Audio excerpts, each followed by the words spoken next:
박영준 장로님 기도하시겠습니다. 거룩하신 하나님, 우리 아버지, 오늘도 복되고 거룩한 날 주님의 전에 올라오게 하시고 사랑하는 주님 전에 함께 모여 우리 주님을 찬양하며 우리들의 몸과 마음도 함께 드리게 하시니 감사합니다. 이 시간 저희들을 통해서 영광받아 주시옵소서. 신령과 진정으로 정성을 다하여 드리는 예배되게 인도하여 주옵소서. 우리 민족에게 참으로 큰 설 명절을 허락하셔서 설 연휴 기간을 통해 다 흩어졌던 가족들이 또 함께 만나서 교제하게 하심을 감사합니다.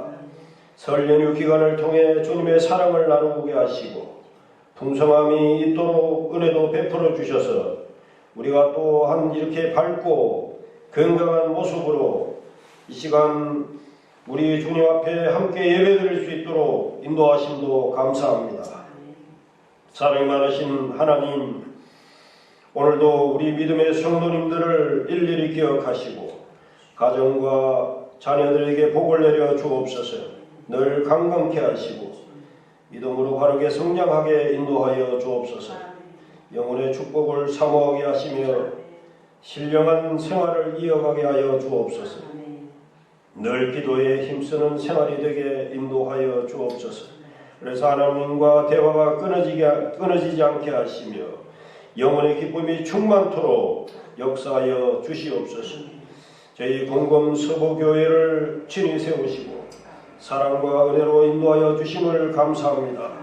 지난 한 해 동안에도 참으로 감사함으로 주님 앞에 나아갈 수 있도록 우리의 걸음을 인도하셨던 주님, 올 한 해도 저희들의 발걸음을 인도하여 주옵소서. 특별히 전도의 사명을 잘 감당할 수 있게 인도하여 주옵소서.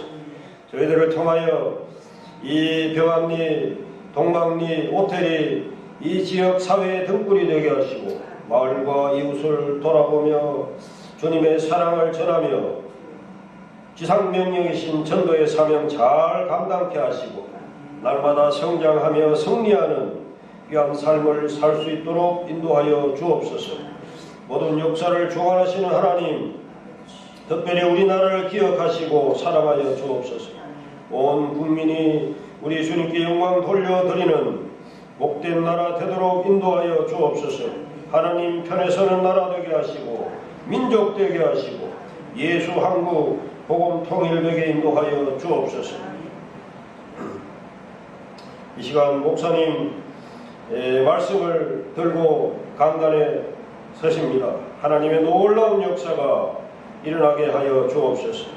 특별히 저희들의 연약함을 만지게 하시고 저희들의 부족함이 채워지는 귀한 시간이 되게 인도하여 주옵소서.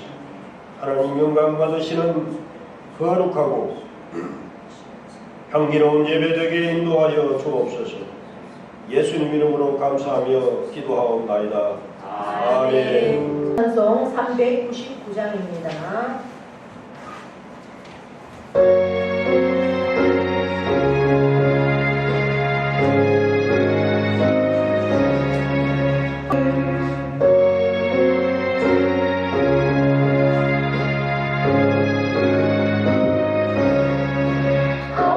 어린 양들아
우리를 선택해 주셨기에, 우리와 함께 하시기에, 우리를 인도하시기에 우리는 두려움이 없습니다.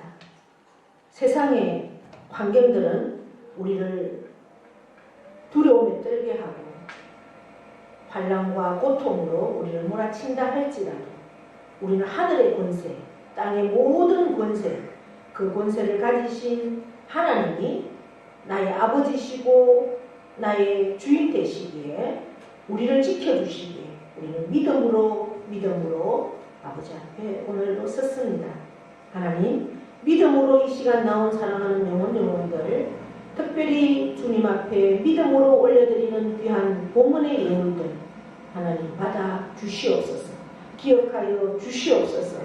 아버지 하나님, 그들의 영혼을, 그들의 삶을, 그들의 모든 가정을 아버지 하나님께서 책임져 주시고 그 믿음대로 되어지는 귀한 역사들을 허락하여 주시고 하나님이 함께 하심을 체험하며 만방에 증거하며 참으로 하나님 앞에 서는 그 시간까지 믿음으로 달려갈 수 있는, 주님만을 바라볼 수 있는, 주님만을 바라보고 땅을 지배하고 다스리고 정복하며 세상의 모든 것들이 예수 그리스도 앞에 무릎 꿇을 수 있는 그러한 능력의 사람으로 우리를 사용하여 주시고 세워주시고 역사하여 주신 하나님을 찬양하며 나아갈 수 있는 귀한 영혼들 다 되어질 것을 믿고 감사를 드립니다. 오늘 이 시간도 성령님께서 임재하시고 역사하여 주셔서 이 시간 믿음으로 나온 영혼들마다 위에 주여 하늘의 문을 여시고 그 영혼 가운데 성령으로 인도하시고 충만케 하시며 말씀을 들을 수 있는 귀와 아버지 하나님 마음을 허락하여 주셔서 그 하나님의 말씀, 하나님 말씀은 곧 하나님이시오 주 예수 그리스도이심을 믿음으로 받고 그 예수 그리스도와 내 한평생을 아버지와 함께 할 수 있는, 동행할 수 있는 믿음으로 역사하여 주실 것을 믿습니다. 오늘도 믿음으로 드리는 신앙의 고백으로 드리는 아버지 하나님 예물이 있사오니 아버지 하나님 기억하여 주시고 받아주시고 그 영혼을 끝까지 책임져 주시고 끝까지 주님 한 분으로 승리하는 영혼들 될 수 있도록 도와주시옵소서.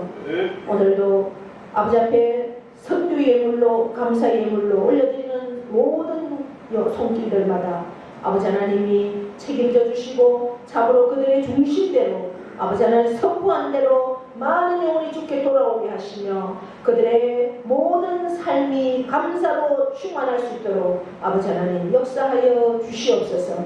주님을 드리는 손길마다 일일이 기억하여 주셔서 참으로 내게 주신 모든 것이 하나님의 것임을 고백하며 하나님 앞에 참으로 아버지 하나님이여 날마다 올려드리는 그 손길들이 더 풍성하게 하시고 참으로 아버지 하나님이여 인색함으로 드리지 말게 하시고 모든 것 최고의 것으로 최선의 것으로 하나님 앞에 드릴 수 있는 믿음들로 역사하여 주실 때 하나님이 내게 채워주시고 부어주시고 흔들어 누르고 채우시는 그 역사들을 경험할 수 있는 믿음의 사람들로 세워주시옵소서. 그리하여서 내게 주신 모든 것들 내 것이 아니고 하나님의 것이기에 썩어도 남음이 있도록 구제하고 선교하고 아버지 하나님이여 아버지를 구원하고 참으로 하나님 나라를 위해서 풍성하게 쓰고도 남는 인색함이 없는 그러한 물질로도 채워주심을 날마다 경험하는 복된 성도들 다 되어지도록 역사하여 주시옵소서.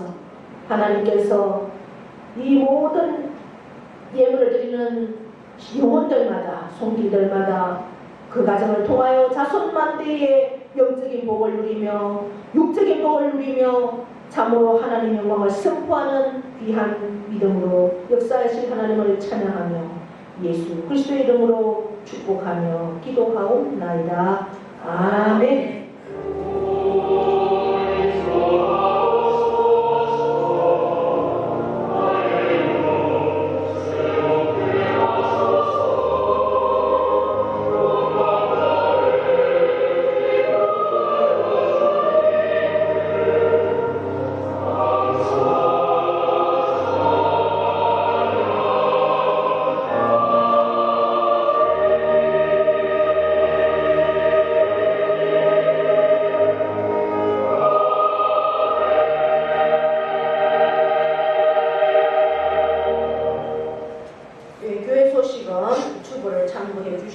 하면서 이제 지금 우리 고유예배원들 구정의 연휴 기간입니다. 그죠? 예. 가족들과 또 행복한 시간 보내시고 계신 줄 있습니다. 이제 이번 주 수요일 14일부터는 제2의 수요일이라고 해서 사순절이 시작되는 그런 수요일입니다. 이제 이번 주간에 사순절이 시작이 되죠. 사순절은 우리가 예수 그리스도께서 나를 위해서 고난 받으시고 또 십자가에 죽으시고 부활하시기 전까지의 그러한 삶을 우리가 함께 걷고 묵상하며 하나님의 그 은혜와 또 사랑을 경험하는 시간입니다.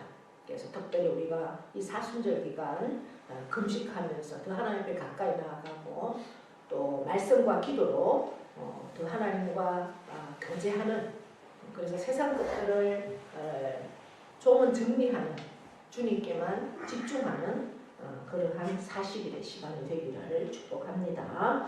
그러면서 왜 주님이 이 땅에 오셔야만 됐는가?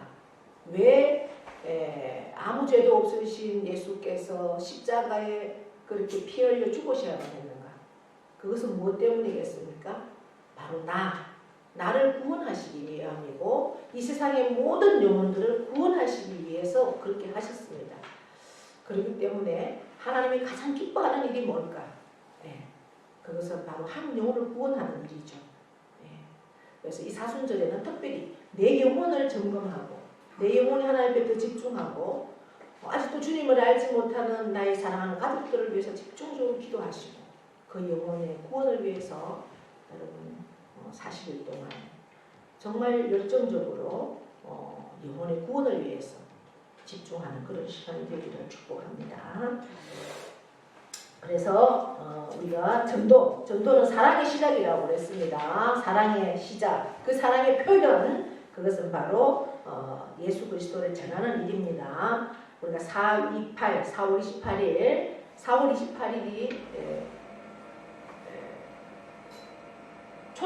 영혼 초청 잔치가 되겠죠. 한 영혼을 초청하는 그런 귀한 시간을 우리가 준비하면서 그 영혼에게 복음을 전하는 그런 시간입니다. 영혼의 결실을 우리가 이제 추수하는 시간이 되겠죠. 그 시간을 우리가 준비하면서 어떻게 해야 될까? 한번 구호로 영혼을 생각하면서 나가보겠습니다. 시작! 기도하고 찾아가고 전도하자. 쉽습니다. 기쁩니다. 됩니다. 전도하면 된다. 해야 살 수 있다. 해야 한다. 아멘. 네. 이번 한 주간도 계속해서 또 이제 여러분들이 주보를 참고해 주시고 함께 기도 힘을 주시면 고맙겠습니다. 제가 저희 딸 아이가 아이 보다가 떨어뜨려가지고 애기를 그래서 이게 머리가 골절이 생겨가지고 병원에 가야 하고 그래서 이번 주말에 서울에 갔다가 명절 연휴가 시작되는 9일날 새벽 3시 반에 제가 이제 출발해서 내려왔거든요. 와, 새벽 3시 반인데도 왜 고속도로에 차가 이렇게 많습니까? 참, 그 모습을 보면서 우리가 명절 고향을 가기 위해서 이 새벽잠을 안 자고 저는 새벽 3시 반에 출발하면 차가 좀 조용할 줄 알고 그때 왔단 말이에요. 저녁에 내려오려고 하다가 너무 복잡할 것 같았어요. 아이가 병원에 마치고 집에 오니까 8시더라고, 8일날. 그래서 이제 뭐 저녁에 출발하려고 하다가 그래서 좀 조용한 시간을 택해서 온다고 이제 제가 그 시간에 출발을 했는데 차가 얼마나 많은지. 그래서 요즘은 참 그게 좋아요. 내비게이션이 고속도로를 올렸는데 고속도로가 막히니까 또 국도로 안내를 하더라고요. 이미 뭐 2천 정도 오니까 고속도로가 막히니까 국도로 안내를 하더라고요. 북도로 들어섰는데 북도도 차가 많더라고요. 왜냐? 나만 뭐 내비게이션 있는 게 아니잖아요. 다른 차들로 내비게이션이 있으니까 그렇게 안내하니까 북도도 복잡하고. 그러면서 제가 이렇게 느낀 게 뭐냐? 정말 이 명절은 우리나라는 명절에 고향을 찾아가는 게 예수 믿는 사람은 제사 지내기 위해서 가는 건 아닐 것 같고 형제, 부모를 만나기 위해서 가는 거 아니겠습니까? 그러면서도 또 제사를 지내기 위한 우리가 예수 믿지 않는 사람은 제사 지내기 위한 목적으로 가는 사람들도 많아요. 어쨌든 그러한 목적을 가지고 가는 사람들이 이 새벽에 이렇게 일어나서 잠을 안 자고 이 복잡한 도로 위에 이렇게 뭐 서기도 하고 뭐 40km로 가다가 또 뭐 60km로 가다가 고속도로가 그러는 모습을 보면서 야, 우리가 하나님을 예배하기 위해서 이러한 열정들, 잠을 안 자고 이렇게 열정을 있다면 하나님이 우리나라를 얼마나 기뻐하시고 그렇게 할까. 이제 유대인들은 명절이 1년에 3번 있잖아요. 그 3번의 명절에 전 세계에서 예루살렘에 다 모입니다. 유대인들. 그 모습을 하나님이 얼마나 기뻐하시겠는가 이런 생각을 했습니다. 근데 그렇게 와서 이제 저희 아들은 8일날 저녁에 이제 내려왔고 저는 이제 새벽에 집에 도착하니까 한 8시 가까이 됐더라고요. 고속도로로 또 국도로 뭐 또 오니까 또 고속도로로 이렇게 계속 왔다 갔다 하면서 그렇게 도착을 했는데 저희 아들이 요즘 이제 우리나라의 건국 대통령 이승만 대통령에 대한 영화가 상영하고 있어요. 건국 전쟁이라는 영화입니다. 3년에 걸쳐서 다큐멘터리 형식으로 이렇게 만들어놓은 영화인데 이 영화는 대한민국 국민이라면 다 봐야 되는 필수 영화입니다. 그러한 마음을 저도 이제 가지고 있었는데 제가 검색을 이렇게 해보니까 이 지방에는 아직 우리 김천도, 김천혁신도시, 구미, 뭐 우리 상주도 또 영화관이 있잖아요. 문경에도 영화관이 있어요. 홈플러스 다 개봉을 안 하더라고요. 근데 이제 9일날 첫 시간에 이제 메가박스에서 문경에서 상영을 한다고 그때 시간 4시 뭐 몇 분에 첫 번째 시간에 처음 개봉하는 그 시간에 아들이 예매를 해놨어요. 그래서 이제 저희 며느리하고 이렇게 4시 가서 봤습니다. 이렇게 보면서 저는 그동안 그나마라도 저는 많이 이렇게 역사에 대해서 이승만에 대해서 들었는 것도 있고 하기 때문에 조금은 알고 있었지만 제가 모르고 있었던 사실들이 또 새롭게 알게 되고 그러면서 이 다큐멘터리 영화가 이렇게 감동적으로 만든다는 건 대단한 건데 감동이 있고 다시금 그 애국이 마음들이 일어나더라고요. 그래서 제가 우리 교회 식구들하고도 한번 이 영화를 보면 좋겠다. 또 뭐 자녀들이 있고 또 개인적으로 갈 수 있는 사람들은 개인적으로라도 가족들끼리 가서 보면 좋겠다. 그런 생각을 했습니다. 그래서 여러분들이 오늘 제가 이렇게 쭉 검색해 보니까 오늘도 세 타임 하고 내일도 세 타임이 있어요. 이제 문경 메가박스에 물론 상주 롯데시네마도 왔겠죠. 그렇게 하니까 오늘 내일은 지금 일단 프로그램이 그렇게 와 있더라고요. 올라와 있더라고요. 그러니까 여러분들이 뭐 쭉 계속 왜냐하면 계속 관객이 몰려들고 있거든요. 영화관은 뭐 흥행 수입이 없으면 내려버려요. 그런데 이 영화가 계속 관객이 많으니까 이제 몇 개 상영관, 5개 상영관, 전국에 5개 상영관에서 상영을 하다가 이제 막 전국으로 다 확산되는 거예요. 왜? 워낙 이제 관객이 몰려드니까. 제가 9일날 첫 시간인데도 굉장히 많은 사람들이 왔더라고요, 영화관에. 그래서 여러분들도 꼭 보시면 좋겠다. 그런 생각을 해서 제가 좀 길게 광고를 드립니다. 반드시 가족과 함께 그렇게 보십시오. 저는 제가 한 번 아니라 2번, 3번도 보고 싶은 왜? 공부니까. 가장 우리나라의 근간인 거를 우리가 모르고 뭘 하겠습니까? 특별히 우리 예수 믿는 사람은 예국을 가지는 마음이 있어야 돼요. 국가가 있어야 교회도 있고 신앙도 있는 거 아니겠습니까? 저희 형은 어저께 제가 김천 나가서 저희 이제 가족들하고 있으면 우리 어머님이 이제 그런 얘기를 했어요. 우리 어머니 이제 원래 89세가 되거든요. 근데 우리 어머님 가정은 굉장히 부잣집이에요. 예, 그 지주 역할을 했던 그러한 가정에서 자랐어요. 그런데도 어릴 때 생각을 해보면 겨우 집신 신고 게다 신고 명절 되면 하나 얻어 신는 게 고무신이었다고 그래요. 그 부잣집에서. 그런데 지금 불과 몇 년입니까? 70년 사이에 우리나라가 이렇게 잘 살잖아요. 세계의 강대국이 아닙니까? 우리가 뭐 없어서 못 먹는 사람이 있습니까? 요새는 나라에서도 다 책임져 주잖아요.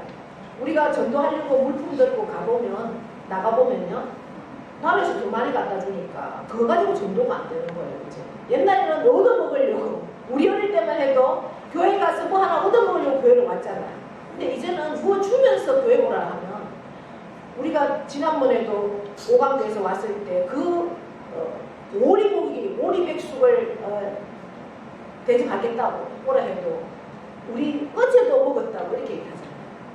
그러니까 먹는 거 가지고 너무나 풍성한 나라가 되어버렸어요. 불과 70년 사이에. 그게 기독교 입국론을 위에 근무한 이승만 대통령이 있었기 때문에 그게 가능한 거예요. 우리나라는 이승만 대통령이 그렇게 했지만 북한은 또 우리보다 40배 더 잘 살았던 북한이 지금 어떤 상황이 됐습니까? 그만큼 지도자가 중요한 거죠. 그래서 여러분들이 공부한다라는 마음을 가지고 꼭 보십시오. 그래서 저하고도 이렇게 제가 시간이 되면 함께도 볼 수 있는 시간도 가지시면 좋겠는데 꼭 이렇게 광고를 드립니다. 굉장히 중요한 얘기라서 제가 이렇게 길게 드렸습니다. 자, 성경 말씀 로마서 14장 13절에서 23절까지 교독하겠습니다. 그런즉 우리가 다시는 서로 비판하지 말고 도리어 부딪힐 것이나 거칠 것을 형제 앞에 두지 아니하도록 주의하라. 내가 주 예수 안에서 알고 확신하노니 무엇이든지 스스로 속된 것이 없으되 다만 속되게 여기는 그 사람에게는 속되니라. 만일 온식으로 말미암아 내 형제가 근심하게 되면 이는 내가 사람으로 행하지 아니함이라. 그리스도께서 대신하여 죽으신 형제를 내 음식으로 망하게 하지 말라. 그러므로 너희의 선한 것이 이방을 받지 않게 하라. 하나님의 나라는 먹는 것과 마시는 것이 아니요 오직 성령 안에 있는 의와 평강과 희락이라. 이로써 그리스도를 섬기는 자는 하나님을 기쁘시게 하며 사람에게도 칭찬을 받느니라. 그러므로 우리가 화평의 일과 서로 덕을 세우는 일을 힘써나니 음식으로 말미암아 하나님의 사업을 무너지게 하지 말라. 만물이 다 깨끗하되 머리끄름으로 먹는 사람에게는 악한 것이라. 고기도 먹지 아니하고 포도주도 마시지 아니하고 무엇이든지 내 형제로 거리끼게 하는 일을 아니함이 아름다우니라. 예배 자리에 나온 여러분 사랑하고 축복합니다. 오늘도 이 시간 성령이 이 자리에 임재하심을 믿고 우리 마음의 문을 활짝 열고 오늘도 내게 주시는 하나님의 말씀이 무엇인지를 사모하며 그 말씀을 한 말씀이라도 받으십시오. 말씀 한 말씀이 내 인생을 바꿉니다. 할렐루야. 네. 자, 제가 하나님의 사업을 세워가려면 이렇게 제목을 정했는데요. 하나님의 사업이 뭘까? 하나님의 사업은 바로 하나님의 일이죠. 네. 또 더 크게 하면 하나님의 나라입니다. 그죠? 네. 하나님의 일들 또 하나님의 나라를 세워가려면 어떻게 해야 될까?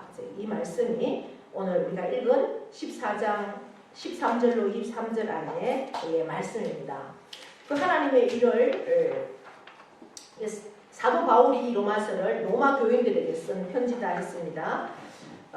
사도 바울이 로마 교인들에게 매우 중요한 한 가지의 경고를 던지고 있는데 20절 14장 20절 뭐라고 하고 있습니까?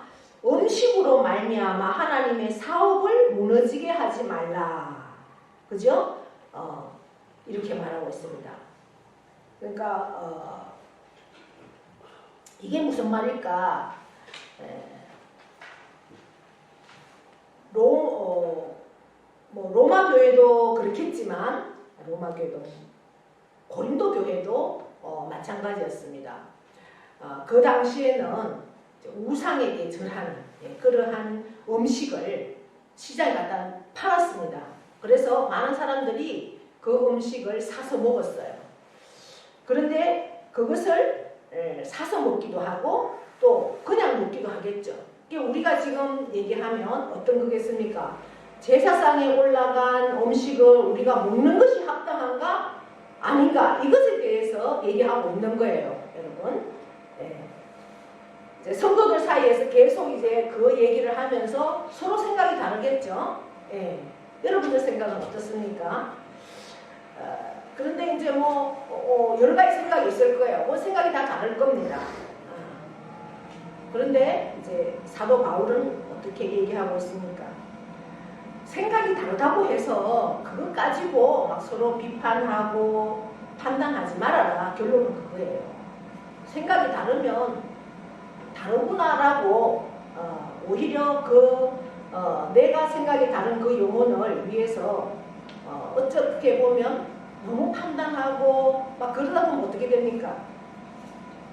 싸우고 마음이 갈라져서 결국은 어떻게 돼요? 교회를 떠나고 예수를 떠나는 건 잘 모르겠지만 이 공동체를 떠나는 경우가 있다라는 거예요. 사도 바울은 그걸 얘기하고 있습니다.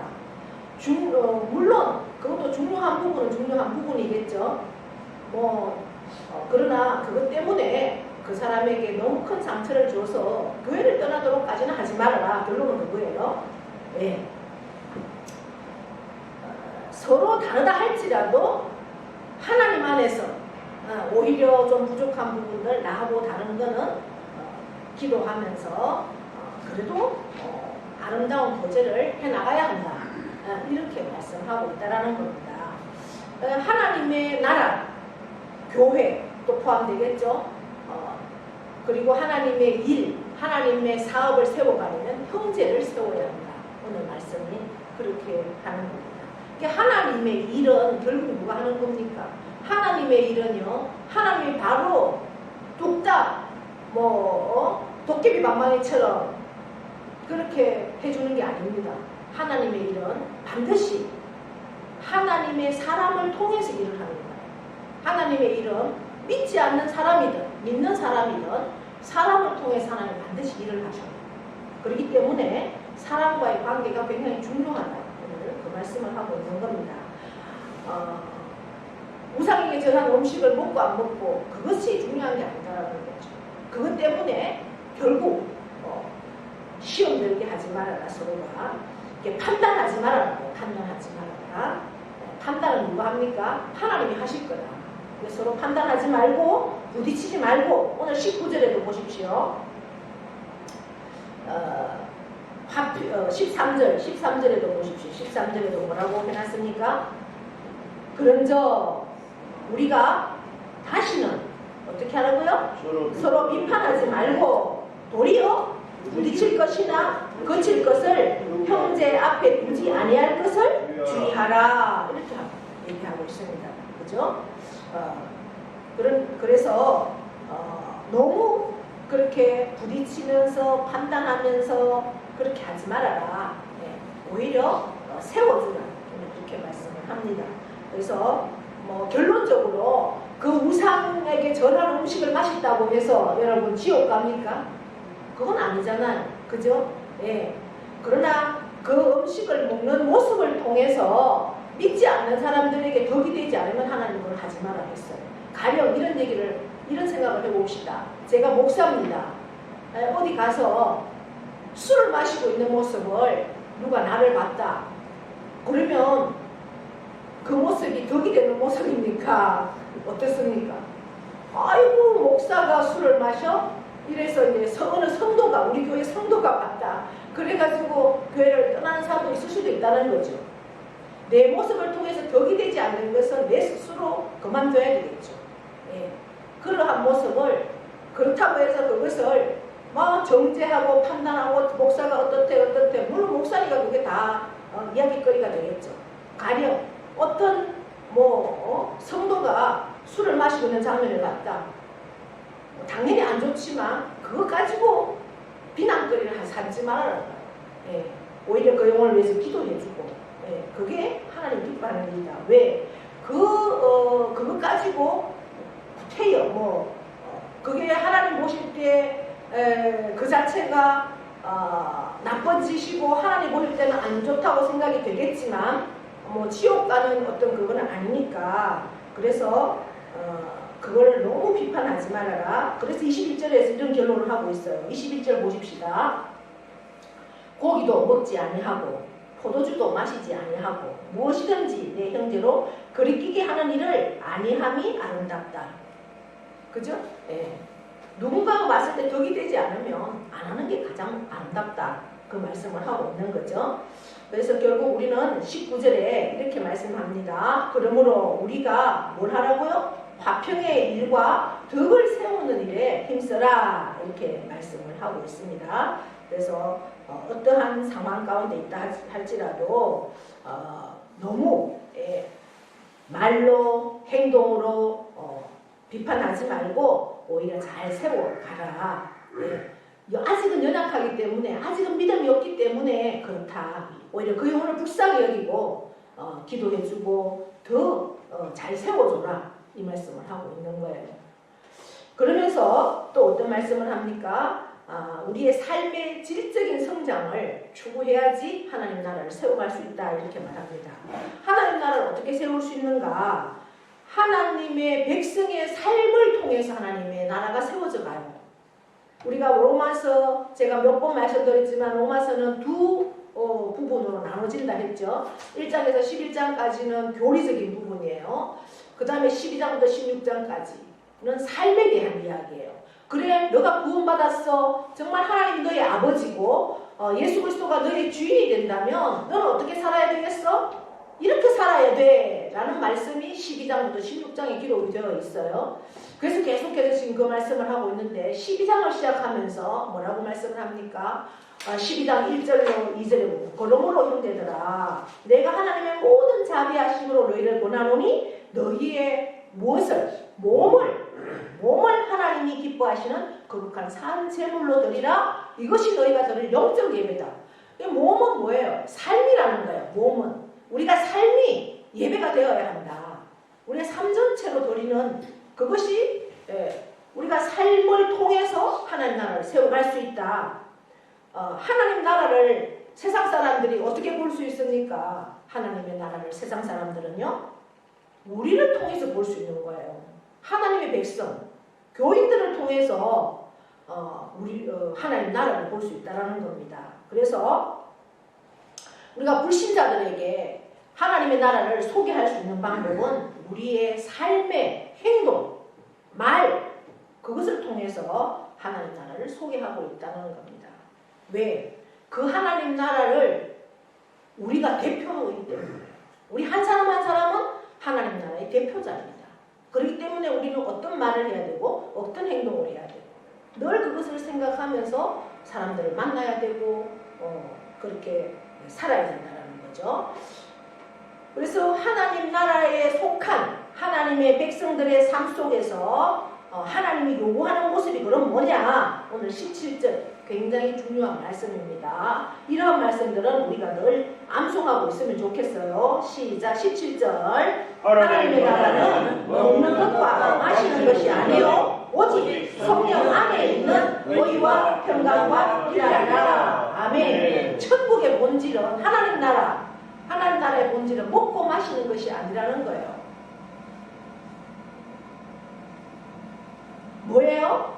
하나님 나라를 하나님 나라 되게 하는 그 특성 세 가지가 강조하고 있는데 하나님 나라는 의와 평강과 희락이 하나님의 나라의 본질이라는 겁니다.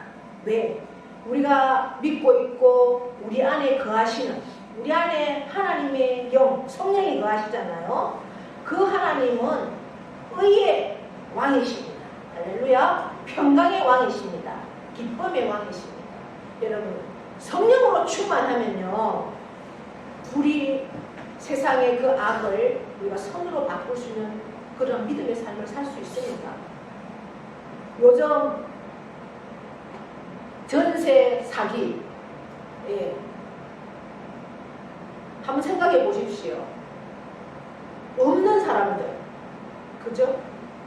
가장 집 하나 없어서 그렇게 전세를 내모아 있는 돈 전체, 또 그것도 모자라서 대출을 받아서 전세를 살고 있는 그 사람들한테 사기를 치는 거예요. 사기를. 그건 어떤 사기입니까? 완전히 자기들이 실수가 아니잖아요. 완전히 거짓말하면서 모든 것을 만들어 놓은, 이 사람이 이 집에 들어와 살면 당연히 이 사람은 집에 나중에 완전히 빈손 들고 나갈 그러한 상황을 다 만들어 놓고 그 집에다가 들어오게 살 수 있도록 다 만들어서 조직이 되어서 그 일을 하는 거예요. 한 사람이 몇 채씩 집을 가지고 살면서 그렇게 하는 거죠. 얼마나 이게 악합니까? 그런데 하나님의 영, 성령이 우리 안에 들어와 있으면 그런 짓을 하겠습니까, 여러분? 그런 사람들은 정말 완전 매장시켜버리고 사형 아니면 무기징역으로 이 세상 빛을 못 보게 만들어야 돼요. 하나님의 영이 우리 안에 들어와 있으면 그런 짓을 못한다는 거예요. 그것이 악인지 불인지를 판단할 수 있는 기준이 성령 안에서 우리는 분별할 수 있기 때문에 그렇다는 거예요. 하나님 나라를 그렇게 세워간다는 겁니다. 그 다음에 평강의 왕이십니다. 평강. 여러분, 내가 어떤 고통 속에 어떠한 문제들이 내 앞에 있다 할지라도 그 문제만 바라보면 계속 수렁으로 빠질 수밖에 없어요. 그러나 성령 안에서 말씀으로 기도로 정말 내 모든 인생의 책임자가 하나님이시라고, 내가 내 인생의 주인이 아니고 예수 그리스도가 나의 인생의 주인이라는 것을 내가 인정하고 그 하나님 앞에 내 삶을 온전히 드린다면 내 마음이 편안할 수 있다는 거예요. 내 힘으로는 절대 할 수 없어요. 그러나 성령께서 나를 온전히 주관하시고 내 삶을 온전히 성령님 앞에 맡길 때 우리는 편안한 삶을 누릴 수가 있다는 거예요. 그것이 어떻게 가능합니까? 세상 사람들은 도저히 감당할 수 없는, 그래서 자기 스스로 저 꼭대기에서 떨어져서 죽잖아요. 삶을 감당할 수 없으니. 그런데 성령 하나님 함께 하시면 우리는 평강으로 그 일들을 이겨나갈 수가 있다는 거예요. 그렇기 때문에 하나님 나라가 세워지는 겁니다. 할렐루야. 그리고 기쁨의 왕, 성령은 기쁨의 왕이십니다. 우리가 찬양할 수 없는 상황, 감사할 수 없는 상황에서도 기뻐할 수 있고 찬양할 수 있다는 거예요. 상황들은 너무나 몰아치고 있다 할지라도 그 속에서 지금 이 시간 하나님이, 여러분, 영적인 권력은요, 고통이 없이는 권력이 생겨지지 않습니다. 육적인 스포츠도 얼마나 훈련을 거듭해야지 그 체력이 길러지는데, 영적인 권력이 가만히 있는데 권력이 생겨나겠습니까? 발버둥 치면서 정말 말씀과 기도로 내가 올인하면서 하나님만 바라보고 생명을 걸 때 영적인 권력이 채워지고 정말 하나님을 만나는 체험이 있어지기 때문에 세상 모든 것들은 안개와 같다. 그래서 오직 주님만 바라볼 수 있고 주님 안에서 정말 세상이 줄 수 없는 위로와 기쁨을 누릴 수 있는 겁니다. 그럴 때 하나님 나라가 세워지는 것이지, 하나님 나라는 결코 평안할 때 주어지지 않습니다. 그러한 것들이 의와 희락과 평강으로 우리에게 주어질 때 하나님 나라가 세워진다. 그래서 잘 먹고 잘 마시고 잘 입을 때 하나님 나라가 세워지는 게 아니에요. 그것은 부수적으로 의와 평강과 희락의 하나님을 만날 때, 함께 할 때, 그것을 체험하고 그것을 경험할 때 하나님 나라가 세워지고, 부수적으로 하나님은 먹고 마시고 누릴 수 있도록 덤으로 주신다. 그것이 하나님 나라의 모든 계산법입니다. 그렇기 때문에 우리는 하나님 나라는 어떻다고요? 성령 안에서, 그냥 주어지는 게 아니에요. 오직 성령 안에서 의와 평강과 희락을 누릴 수 있다. 이렇게 말씀합니다. 성령이 우리 안에 거하시고 지배하시는 그 삶 속에서 우리가 의과 평강과 희락이 이루어진다는, 그럴 때 우리의 삶이 어떻게 된다고요? 질적으로 성숙해진다. 그럴 때 하나님 나라가 세워진다. 오늘 그렇게 말씀하고 있습니다. 그러면서 세 번째, 어떻게 믿음을 따라 사는 것을 배워야 한다. 오늘 그렇게 말씀하고 있습니다. 여러분, 요한복음 6장에 보시면 예수님이 제자들에게 묻습니다. 어떤 질문을 합니까?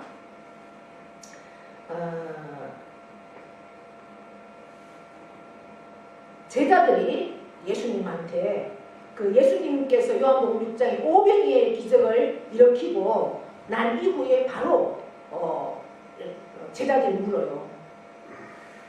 우리가 어떻게 해야 하나님의 일을 할 수 있습니까? 이렇게 묻습니다. 하나님의 일을. 그럴 때 예수님이 그 제자들이 하나님의 일을 어떻게 하면 할 수 있느냐고 물을 때 예수님은 뭐라고 대답을 합니까? 가라사대 보내신 자를 믿는 것이 하나님의 일이다. 이렇게 말씀합니다. 보내신 자가 누굽니까? 예수님이죠. 하나님의 일을, 뭔가 하나님의 일을 하려고 두리번거리지 말아라. 보내신 자, 바로 나를 믿는 것. 믿는 거는 뭐예요? 전적으로 신뢰하는 거죠. 예수 그리스도를 전적으로 신뢰하면서 내 삶을 온전히 그분과 동행하고 그분 앞에 드리면서 내 생각이 먼저가 아니라 그분의 생각이 먼저예요.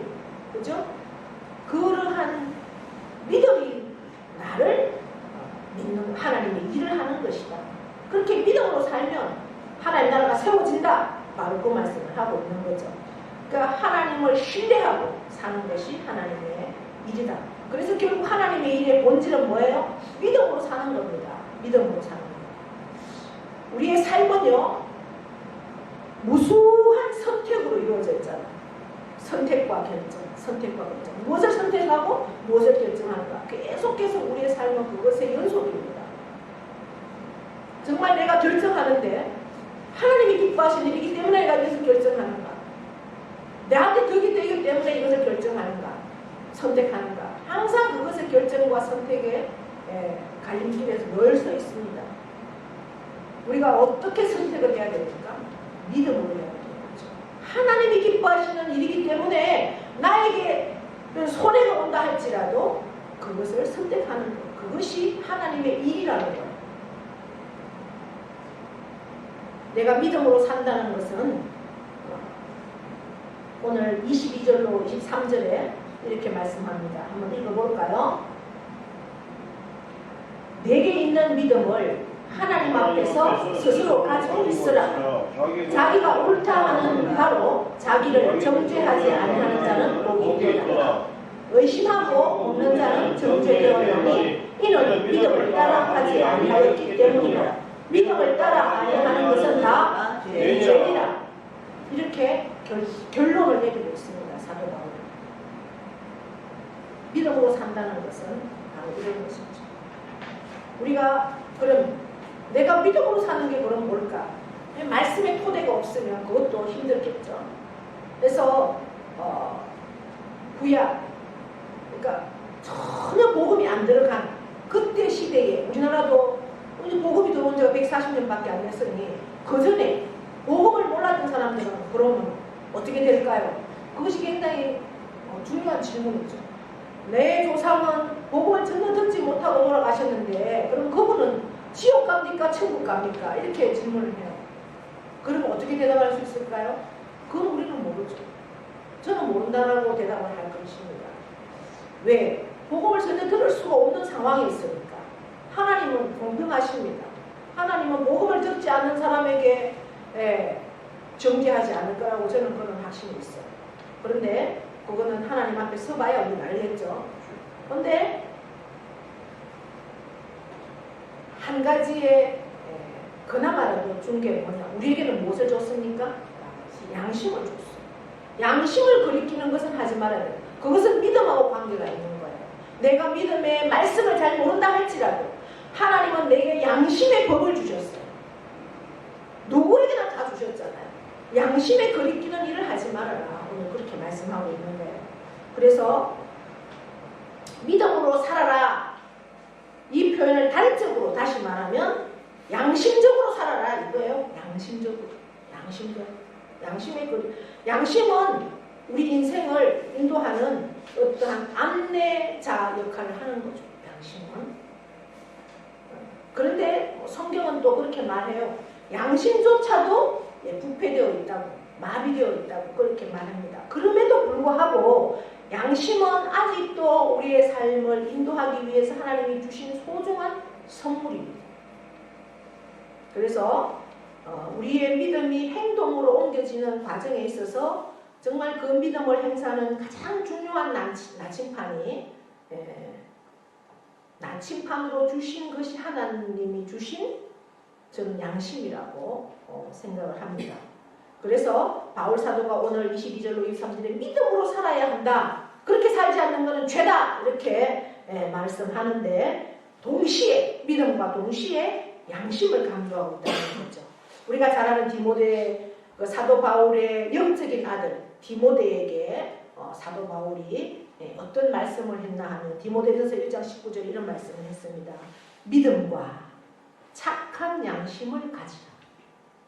어떤 이들이 양심을 버렸고 그 믿음에 관하여는 파선하였느니라. 이런 말씀이에요.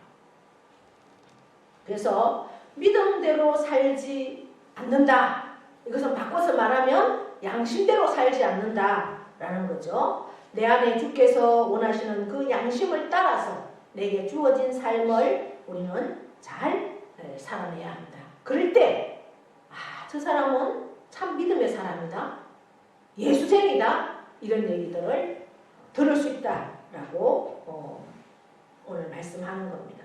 내가 예수 믿는 사람이 된 것은 내 행동을 예수 그리스도를 대표하고 있다라는 것을 늘 기억하시면서 우리가 살아가야 할 줄 믿습니다. 그래서 우리가 하나님의 일을 한다고 해서 굉장한 큰 일을 생각할 필요가 없다라는 거죠. 만나는 내 이웃들에게, 그죠? 한 사람 한 사람들을 비판하지 말고 판단하지 말고. 우리가 만나면 누구를 비판하고 판단해요. 제일 하기 쉬운 게 그래요. 두 사람이 있어도 그렇고 세 사람이 있어도 그렇고 그거를 하지 말고 잘 세워주라. 제일 좋은 거는 그 자리에서 입 닫고 있는 게 제일 좋은데 사탄은 그렇게 놔두지 않습니다. 비판하고 정죄하는 일에 판단하는 일에 한몫하라고 계속 부추기잖아요. 근데 부지런히 세워주시고 하나님의 기뻐하시는 그러한 의와 평강과 희락의 삶을 우리가 살아내야 할 줄 믿습니다. 내 힘으로 살려면 힘들지만 성령님이 나와 함께 하시기 때문에 그 일을 반드시 그런 삶을 살 수가 있습니다. 그리고 주께서 원하시고 기뻐하시는 그 삶을 살기 위해서 날마다 우리는 믿음의 선택을 해야 합니다.